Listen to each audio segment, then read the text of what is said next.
Nah, hipotesis awalnya sederhana.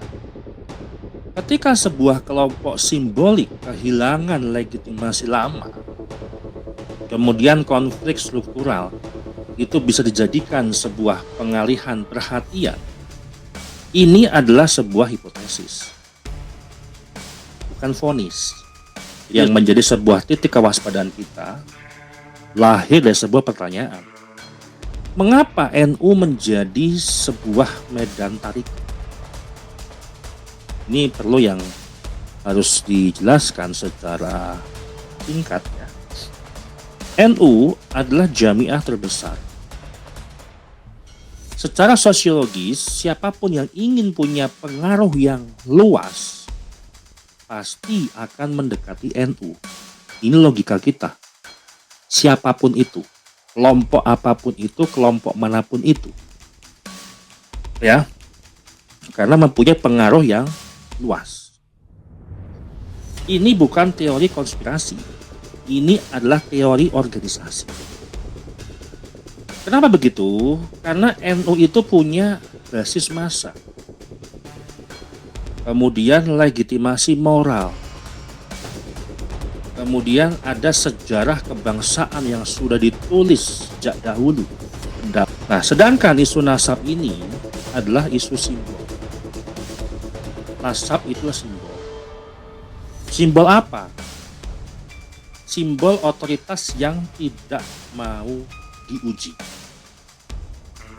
Nah, dalam sebuah riset sosial, simbol itu sering dipakai sebagai alat untuk legitimasi, kemudian menjadi sebuah pelindung, tameng, atau perisai kritik. Bisa disebutkan juga sebagai pengalih isu.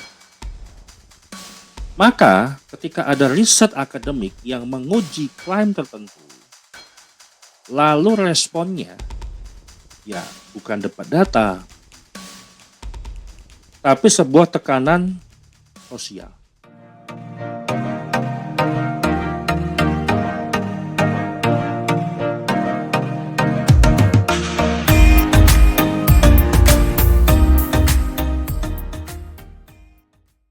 Ya, sahabat Charlie dimanapun berada, kali ini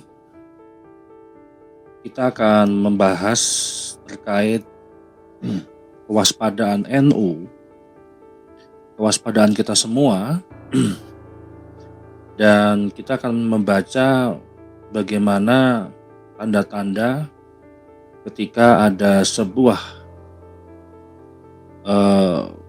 permasalahan di dalam NU itu sendiri sebagai pengingat kita bahwa NU ini sebenarnya rentan dengan konflik. Karena kita semua juga paham organisasi sebesar NU itu lahir dari sebuah tradisi, ilmu, dan kearifan yang sebenarnya kalau kita baca itu bisa mengarah kepada kerentanan suatu konflik. Maka yang perlu kita lakukan adalah bukan untuk emosional, tapi bagaimana berpikir lebih jernih, lebih tenang, dan lebih cerdas. Nah, tema yang akan kita angkat hari ini adalah waspada NU. Bukan bahasakan takut NU, bukan curiga yang berlebihan, tapi waspada dalam arti akademik. Dalam hal ini adalah peka membaca situasi dengan pola. Nah, kita akan berbicara setelah struktur, kemudian doktrin, kemudian persepsi publik, dan bagaimana konflik itu diproduksi. Dan bukan siapa yang harus dibenci sebenarnya. Nah, yang pertama, ini yang kita akan bahas adalah dari opini publik ke hipotesis akademik. Banyak beredar opini di publik, baik di grup WhatsApp, kemudian Facebook, kemudian Telegram, atau di sosial media manapun yang kira-kira berbunyi begini. NU itu sedang dirusak dari dalam. Ada pihak yang masuk ke struktural. Ada pengalihan isu ketika legitimasi tertentu dipertanyakan. Ada kekhawatiran NU diperalat. Kurang lebih seperti itu, ya, artinya yang beredar ataupun opini yang ada di publik. Nah, pertanyaannya, dari keempat opini-opini tadi, apakah itu fakta atau sekedar kecemasan kolektif? Yang perlu kita pahami, dalam ilmu sosial, kecemasan kolektif itu tidak muncul dari sebuah ruang yang kosong atau ruang yang sunyi. Ya. Ia lahir dari sebuah akumulasi pengalaman, track record, rekam jejak, kemudian narasi yang diulang-ulang terus, dan ketidakketerbukaan dari sebuah struktur. Nah, maka tugas kita hari ini bukan membenarkan suatu emosional, tapi menguji hipotesisnya. Nah, hipotesis awalnya sederhana. Ketika sebuah kelompok simbolik kehilangan legitimasi lama, kemudian konflik struktural itu bisa dijadikan sebuah pengalihan perhatian. Ini adalah sebuah hipotesis, bukan vonis. Jadi harus dibedakan mana vonis, mana hipotesis sebagai kajian akademik. Nah, kemudian yang kedua, doktrin. Ya, bukan sebuah kultus yang alami. Nah, kita luruskan dulu satu hal yang penting yang menjadi sebuah kunci dalam kerangka berpikir kita. Yang terjadi hari ini bukan sebuah kultus yang alami. Yang terjadi adalah doktrinasi sosial. Perbedaannya apa? Kalau kultus alami lahir dari keteladanan nyata dan rasional. Kalau doktrinasi lahir dari sebuah pengulangan-pengulangan yang diulang-ulang terus menjadi sebuah kebiasaan dan tabu untuk dikritik. Nah, dalam banyak sebuah komunitas ada figur atau simbol yang tidak boleh dipertanyakan. Kemudian tidak boleh diuji secara ilmiah. Kemudian kritik dianggap fitnah. Nah, hal-hal seperti tadi sebenarnya bukan tradisi ilmiah NU. Bertolak belakang dengan nilai-nilai perjuangan Nahdlatul Ulama. NU sejak awal berdiri adalah sebuah ruang basul masail. Sebuah ruang ikhtilaf. Sebuah ruang uji dalil. Maka ketika uji akademik ditolak dengan emosi, di situ berarti ada masalah struktural. Ini kita bicara NU secara keseluruhan. Baik NU kultural dan NU secara struktural. Dan kita akan membedah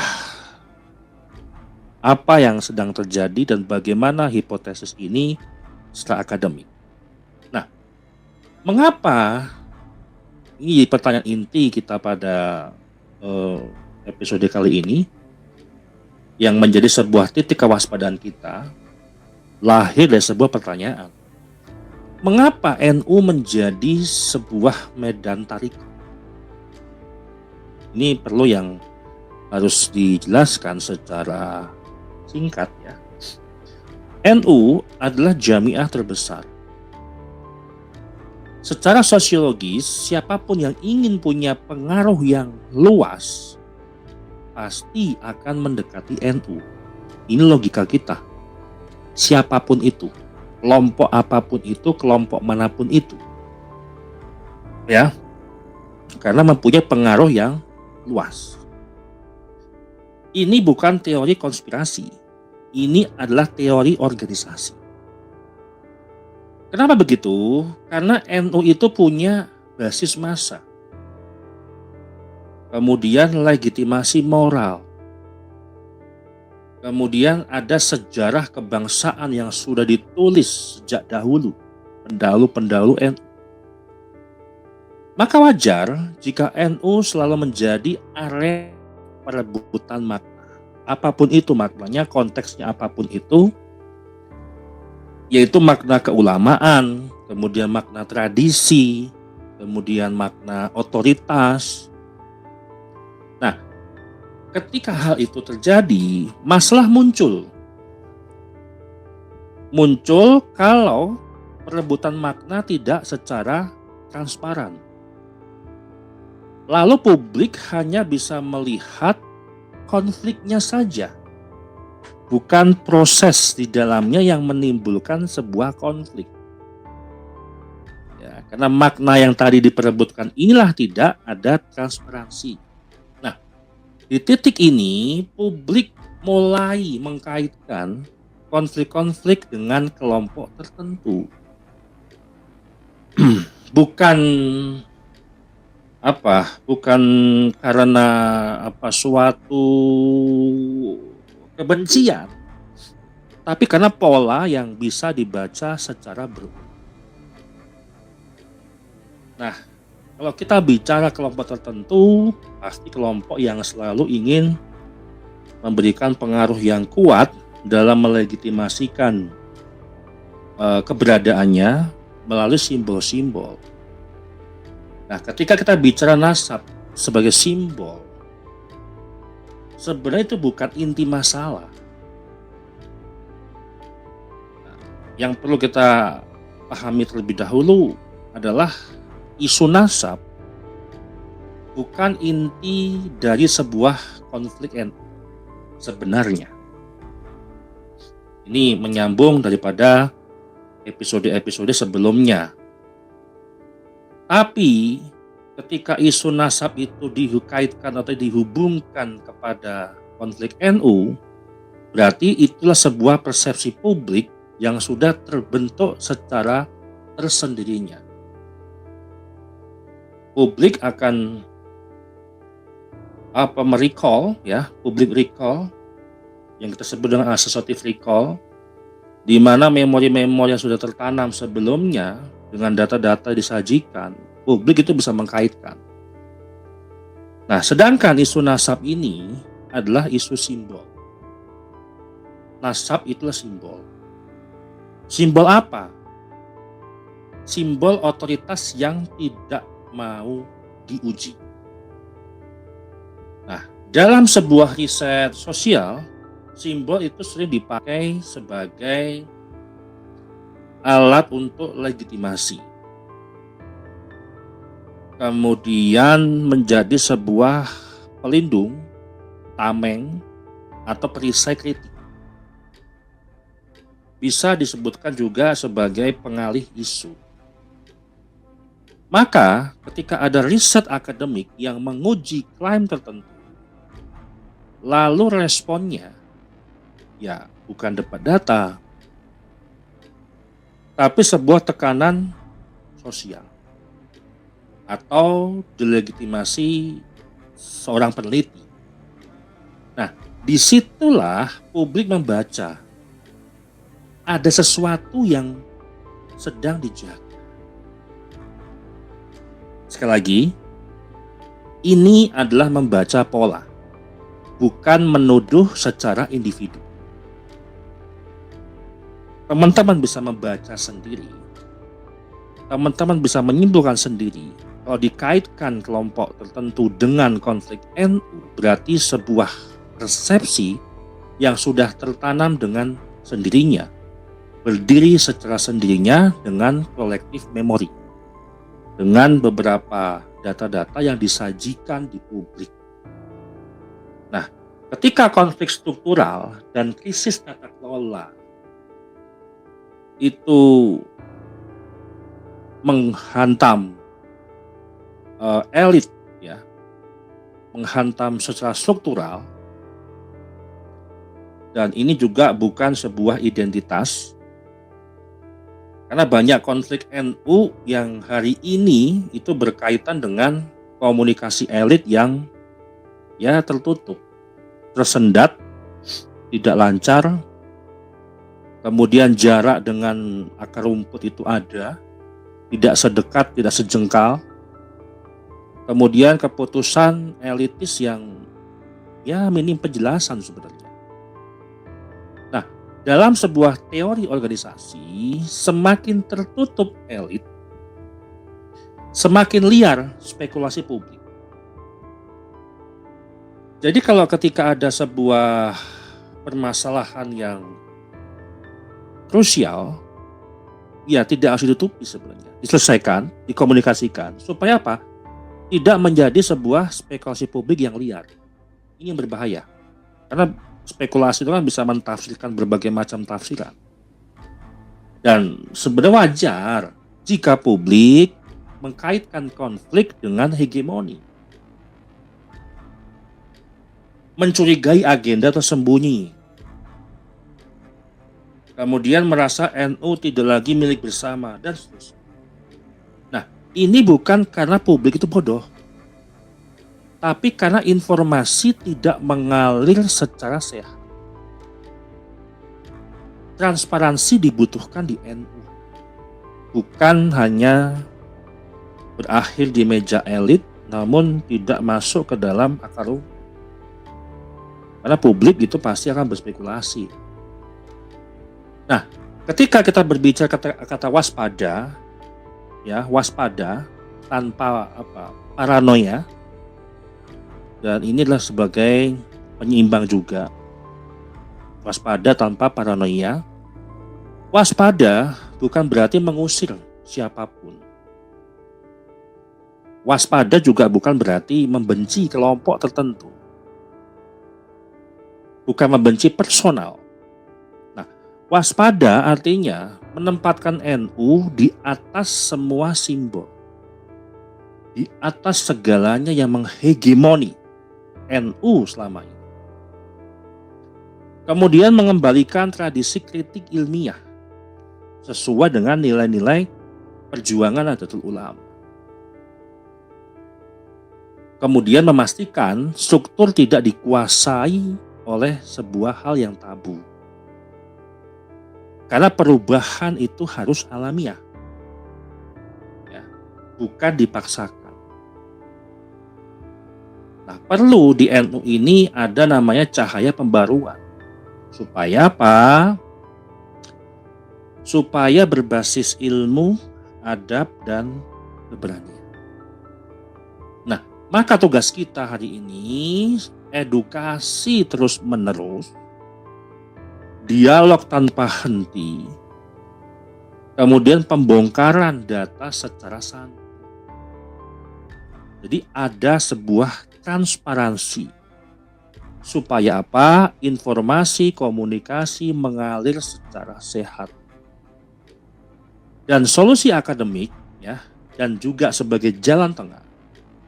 Solusinya bukan revolusi emosi. Solusinya adalah satu. Transparansi secara struktural. Kemudian yang kedua, ruang debat ilmiah tanpa stigma ketika ada masalah apapun. Kemudian pemisahan simbol dengan organisasi. Dan yang keempat, itulah penguatan tradisi Basul Masak. Nah, NU ini tidak butuh musuh baru. NU hanya butuh kejujuran lama yang selama ini menjadi sebuah tradisi NU yang dibangun oleh pendahulu-pendahulu NU sebelum. Nah, ketika bicara NU, peradaban, dan masa depan, ini NU tidak runtuh karena hanya sebuah kritik. NU runtuh jika kritik itu dianggap ancaman. Ini yang bahaya. Kalau hari ini NU menganggap kritik sebuah ancaman, berarti tanda-tanda kejatuhan Karena NU itu tidak anti kritik. NU tidak hancur oleh sebuah perbedaan. Tapi NU hancur jika perbedaan itu dibungkam. Maka tema pada episode kali ini, waspada NU, bukan sebuah seruan secara emosional, marah atau seperti apa, bukan. Tetapi adalah sebuah ajakan kesadaran. Sadar bahwa NU terlalu besar untuk dikerdilkan oleh ego. Sadar bahwa NU terlalu mulia untuk dijadikan tameng simbolik. Dan sadar juga bahwa peradaban dibangun oleh keberanian untuk berpikir, bukan sebuah ketakutan untuk dikritik. Demikian dari saya. Terima kasih.